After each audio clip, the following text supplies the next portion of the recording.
In my restless dreams, I see that town. I see that 3D scene that potentially can be assembled out of the photoscanned assets that we have created throughout the course. I think there is an enormous environment creation potential with using the photoscan data, especially when it's processed in this kind of a clean way. So feel free to grab this file with a demo of the building assembled out of the individual parts that we have created, and also a free pack of the photoscanned props as well. And now I give to you the making of the abandoned Damascene. Let's quickly recap the steps that we have taken. First of all, we scouted the location and found out this amazing ruined building in Brest. If I remember correctly, it took us at least a few days to capture the entire facade of this shack. We used our good old DSLR Canon 80D with the Sigma 17 to 55mm lens. We made a few hundred photos at 50mm to get most out of the detail of the location and then processed it all in reality capture to obtain the point cloud. The first mesh reconstruction pass out of this point cloud in reality capture was meant to provide us with some kind of a draft geometry to base the retopology decisions on. Our plan sounded like this: let's take this raw and somewhat incomplete photoscan and slice it up into modules, and then tidy up the resulting assets and make them watertight where it makes sense, and generally create a bank or a pack of environment assets that can be recombined and used in game-like contexts. We had to hunt for some of the parts, like the roof. Because there was no roof captured in the raw original scan, we had to replace it with something. And this mindset of obtaining the raw scan and then slicing it up into modular assets carried on. Later on, in addition to the environment assets that have been created throughout the course in a step-by-step fashion, with every step explained thoroughly, we have thrown in some extra assets that we have captured elsewhere. If you'd like to give it a try and create something out of these assets, feel free to download them. And now allow me to present a demo file of what can be technically put together out of this junk. So after downloading the project files, you will see that the abandoned scene has two versions, for Eevee and for Cycles. If you lean towards game development and real-time applications, you may want to have a look at the Eevee one. On the other hand, the Cycles version uses path tracing and thus is slightly more realistic and has micropolygon displacement turned on. Apart from that, these two versions are very similar indeed and contain the same assets. In this video though, I'm gonna stick to the Cycles version for maximum eye candy. The default render engine should be set to Cycles with the experimental feature set in order to get the displacement running. In the system settings of Blender, the render device can be set to Optics or to CUDA. I have the GeForce 2080 Ti, so Optics is blazing fast for me, so it's a no-brainer. Alright, by default the Cycles adaptive subdivision settings are set to Performance, meaning a slightly lower quality. Feel free to crank it up if you wish. And just enter the rendered mode if you want to see the visualized result. If it all goes well and it fits into the GPU memory, you'll see something like that. And hopefully Blender 3.0 with upgraded Cycles means a pretty fluent representation of the scene. Personally, I would recommend to turn on the viewport denoising, which can be found in the sampling menu. It makes it even more responsive in my opinion. So that's the basics of the Cycles setup for this scene. As we have seen it in the teaser, for example, it was rendered in Cycles precisely with these settings. But then we have the material preview mode as well, which is basically the same as using Eevee as the render engine. So first let's switch the render engine to Eevee, set it up, and then it will be used as the material preview if that makes sense. We have the soft shadows enabled, that's important, in order to align the viewport to what we see in Cycles in some way. What I don't like about Eevee is that the soft shadows are a little bit flickery. Maybe it will get fixed at some point. Okay, so then we can switch to material preview and make sure that the scene world and scene lights are both turned on. What we did basically is mapped the rendered view to Cycles and the material preview to Eevee. That may come in handy in exploring this scene. So we have both options available, the highly realistic Cycles path tracing render and the more performant, a little bit gamesy Eevee rendering. So as our fellow students remember for sure, the first thing we did after capturing the raw photoscan is creating the proxy version of it. So let me strip the scene of all the collections for a while to see the proxy one. Now we are in the God mode. We have just the light and empty space, and we need to actually find the proxy collection and turn it on. That was a pretty low quality model generated in Reality Capture really quickly in order to get an understanding of what modules do we need for retopology and that kind of stuff. And after seeing this rather low quality representation of what we may get finally, we started to mentally split it into parts and working individually on the left side, on the right side, on the roof, so on and so forth. One of the first production-ready assets that we have tackled in the course was this part of the wall that we extracted out of the raw scan and made it watertight with the crunched poly count, but retaining most of the details. We followed pretty much the same workflow like with the rest of the stuff. We paid a lot of attention to pre-processing the raw files, the raw photos using Darktable, free and open source software. Mainly, we adjusted the scene illuminant temperature by using the color checker or the neutral gray patch found in the image. So if you want to learn more about the color management in the context of photogrammetry, make sure to check the color management chapter in the course. Then we reworked the mesh completely in Blender while preserving the details found in the raw scan and baked these details in Reality Capture, then delighted the diffuse texture to make it an albedo texture instead. And the goal behind all these optimizations was, like with the rest of the pack, to create something usable out of this raw oil, which is photogrammetry. Something that can be dragged and dropped into any kind of scene and just worked. And this approach kind of sets the frame for us how we would deal with the rest of the objects in the scene. For pretty much all the meshes, it boiled down to extracting some portion of the proxy raw geometry like this beam or the left side of the facade, then redrawing the topology and reprojecting the details, or baking in other words. All of this to get the reusable game-like assets that can be recombined in various ways and from which we can build some kind of an environment if we would like to. This approach allows to extract most of the usefulness and most of the juice of photoscans and work around the issues with photoscans, like the incomplete geometry, explosions in the toothpick factories, and of course the problem of the heavy weight of the scans that is inherent to this technology, and the problem of limited reusability. Distilling the baked low-poly versions out of this geometry kind of helps with all these issues.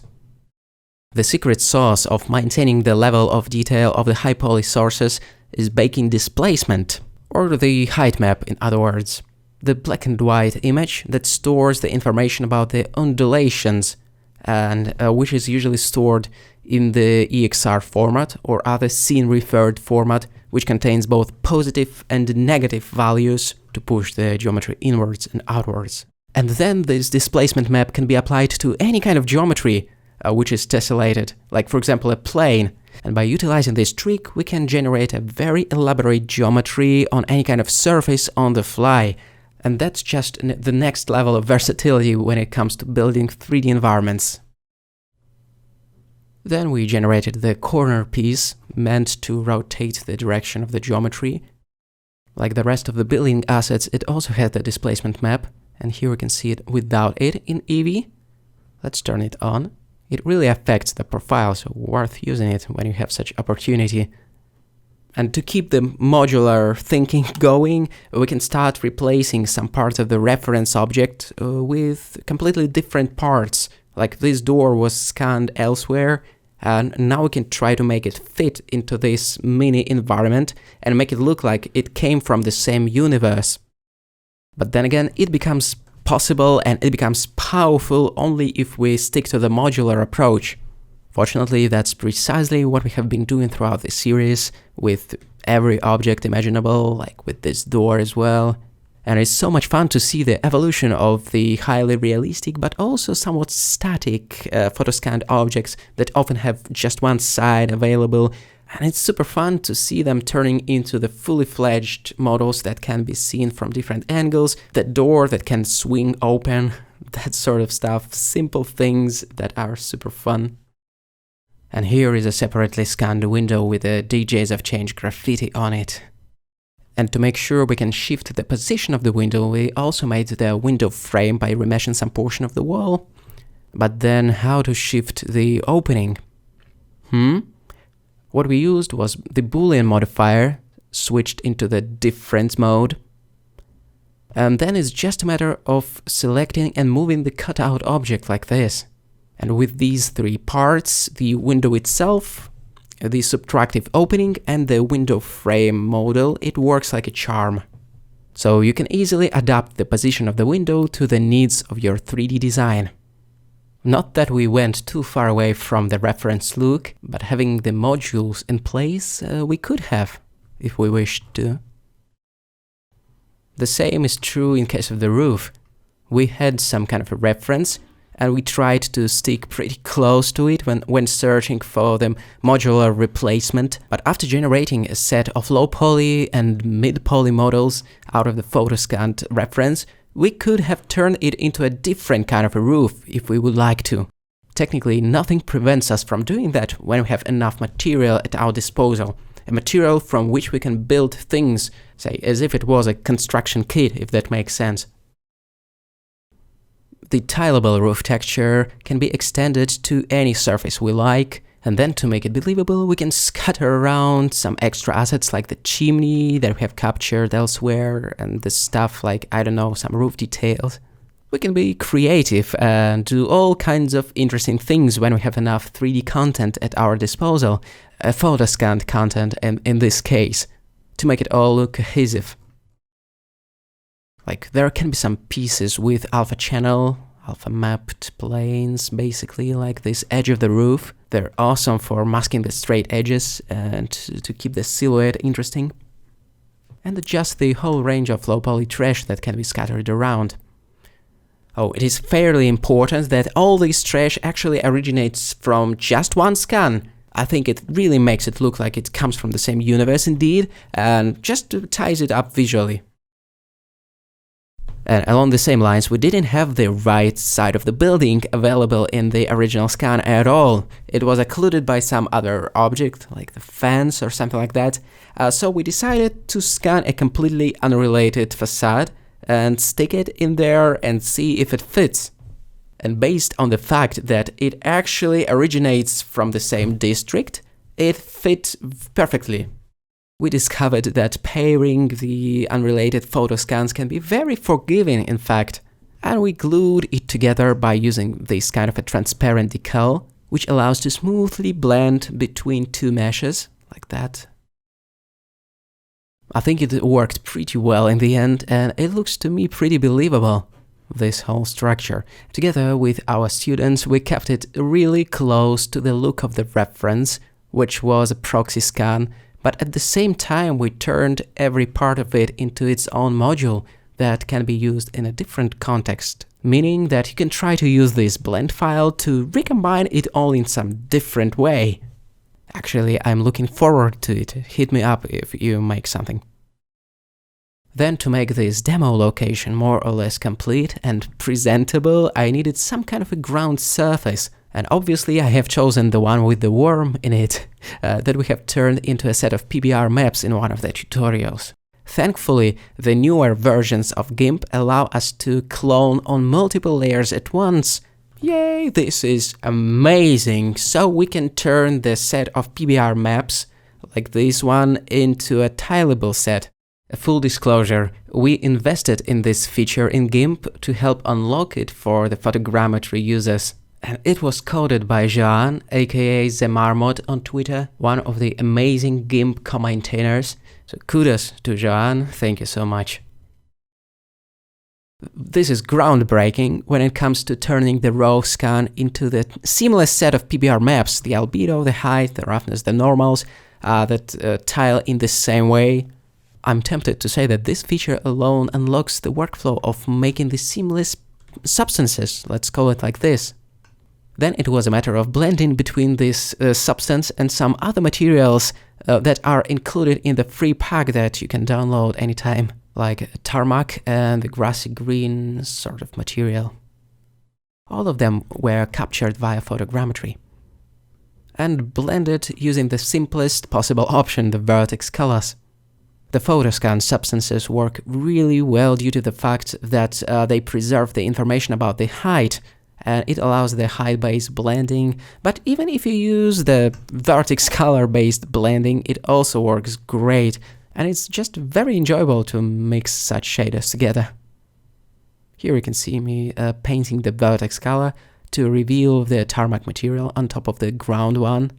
A fairly simple mixing that gives the great results anyway, especially when seen from a certain camera angle.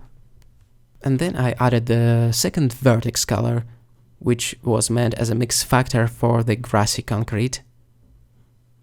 As we have mentioned before, the secret sauce for rendering the photoscanned surfaces is displacement. So switching over to cycles and having the feature set to experimental means we can use the tessellation or micropolygon displacement, and we can create this believable lifelike undulation of the terrain.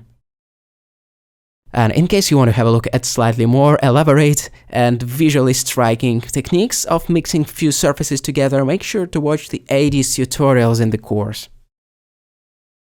Then after the base of the scene was complete, I started experimenting with the extras that you can find in the free pack available for download, like this roadblock captured on mobile, and processed in Meshroom for that matter. This was one of the first models that we have experimented with, and we wanted to include it somewhere, and it was a nice opportunity to do that. Then some junk captured in the abandoned warehouse by Nick and Eugenie, thanks guys. Some bricks photoscanned in a controlled studio-like environment just for change, and of course the bike, which doesn't match the quality of the Romain Roufette's bike on ArtStation by a long shot, but anyway we wanted something like that in our scene. To bring it slightly, well, ever so slightly closer to this level of quality, we have retopologized the main parts of the vehicle. It wasn't easy, but hopefully it will be easier for you because AD has explained everything in the Retopo chapter. Then some kind of a rag, which always comes out great when photoscanned. It's a hell of a task to model the folds by hand, so photogrammetry comes to the rescue. This one was also created in Meshroom. Such freeform objects are not super demanding in terms of quality, so we can get away with slightly less resolution, and it's just perfect for generating some kind of a filler for your environment. While scattering these guys around, I tried to keep it believable, scatter them around some other objects in the occluded places, you know the drill. And we also had another bunch of objects scattered around, like the secondary paths of extra objects, like this trash, and also the ground decals to hide the repetitive patterns on our PBR surfaces. The stuff like that complements the concept of the tileable surfaces by adding some points of interest and allowing us to break it up a little bit. And finally, we thought that producing a highly detailed atlas of paper cutouts would be a great idea. You know, to distribute them via particles or something like that. A bit similar to the Megascans atlases that are super duper useful. The skull asset was a fun one. Even though it's a minor detail here, we used it in some different shot in a much more close-up setting, so we filmed it in studio, in our home studio, and we flipped it like this in the middle of the photo session to trick reality capture into thinking that we have changed the camera angle instead, and by doing that we obtained a full 360 degrees amazing model of this skull, and we used a low poly version of it in the scene. But the full detail version came in handy for the teaser close-up shot, and I think it looks jaw-dropping, I think. That's where photogrammetry really shines. Yet another fantastic prop that we have found while scouting old abandoned warehouses was this car, even though it was kind of covered with excrements a little bit. Well, the more such material, the better for photogrammetry on the other hand. Then, to add some intricacies that can't be easily obtained via photogrammetry means, I simulated these cables. It looks great when swaying in the wind, like in Half-Life 2 when something flies by. Alright, to prevent the environment light from leaking in through the holes of the building, I added the blockers, the objects that would fill the empty space inside. Otherwise, the random light rays would definitely leak through the holes. And that's not something that is welcome here. To hint at the bigger picture and to enhance the depth, we added some background buildings, not super detailed, captured in a really quick fashion via drone. Something that can fly and carry the recording device on it is truly an upgrade of your photogrammetry when you have access to it. And understandably, it's not always the case, but when we have such opportunity, it may prove to be essential because not every object can be easily accessed from the ground level, especially if the vision is blocked by the trees, so let's say. Then to add some fake fog, we mixed the shader of this building with some emission. That's the quick way to simulate the scattering of the atmosphere. And I think we applied the same trick to this background building as well. And I desperately wanted to use this model because we spent so much time capturing it and never used it really in production. I think it was close to 3,000 photos or something like that, made by Eugenie. And it would be such a shame not to use it somewhere, right? And I think you would be able to recognize this part of it. I made some Silent Hill renders based on it. Whoa, memories. So we thought it would be a nice gesture to give it its own cameo in this environment, even though obviously a deliberately over-optimized nature of this background piece doesn't do it justice. After that, to bring this mini demo to life, we added some digital humans that were also captured via photogrammetry and then rigged and animated in this very sketchy but super efficient way, as described in Ian Hubert's lazy tutorials. And I think it works sufficiently good, at least for this animation and for this scene. If you haven't done that already, make sure to visit the Ian's YouTube channel and check lazy tutorials there. When it comes to world building and utilizing photo scans in the most efficient way possible, Ian is the best. Okay, so this is how it looks when animated. Fairly believable, right? This is the second one. The previous one was Eugenie, and this is Nick. And the model was a pretty quick one to capture, just like 100 or 150 photos or something like that. And it works surprisingly good if it's not supposed to be the foreground element. As for the extra animations like birds and papers, that falls outside the scope of this video, I think. For the papers, I used the soft body technique, also borrowed from the Ian Hubert's tutorials. And for the birds, I think I found some on Gumroad and then baked the Boyd simulation as an Alembic asset and then brought it into this scene and rendered it out. As a finishing touch, I conjured some kind of a fog to make it look more cinematic and make it look like it's Silent Hill. The first pass of the fog was made with the help of the transparent material in the shader editor mapped to a gradient. So we have this arrangement of the alpha mapped planes on different scene depths. And while I think it looked fairly convincing already, and I used this exact setup for the teaser, we could have added some extra fog, the volumetric one, with the help of the principled volume shader. The only problem I see with it is the render speed. When there is too many layers of transparency and the true volumetric shader on top of them, it could be very slow to render out. It looks pretty cool though. A little bit dusty maybe. Upon downloading this blend file and the extra assets, make sure to enable cycles to see it in its full glory with the displacement turned on.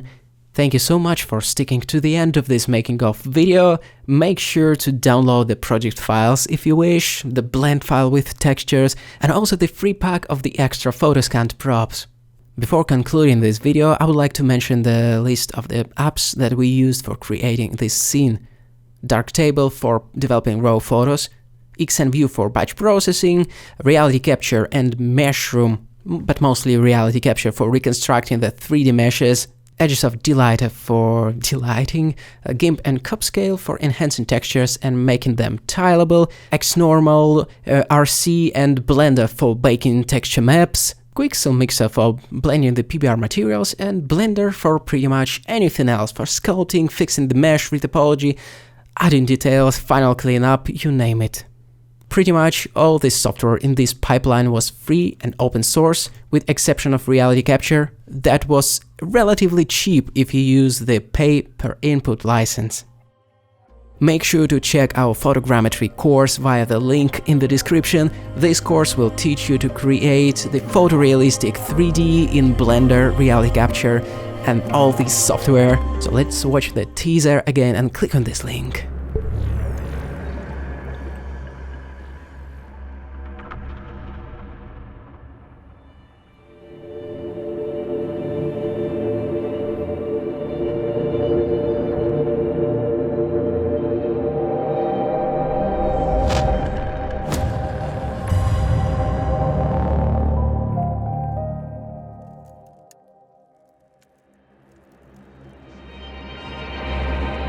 If you're listening to this, you are a photo scanner.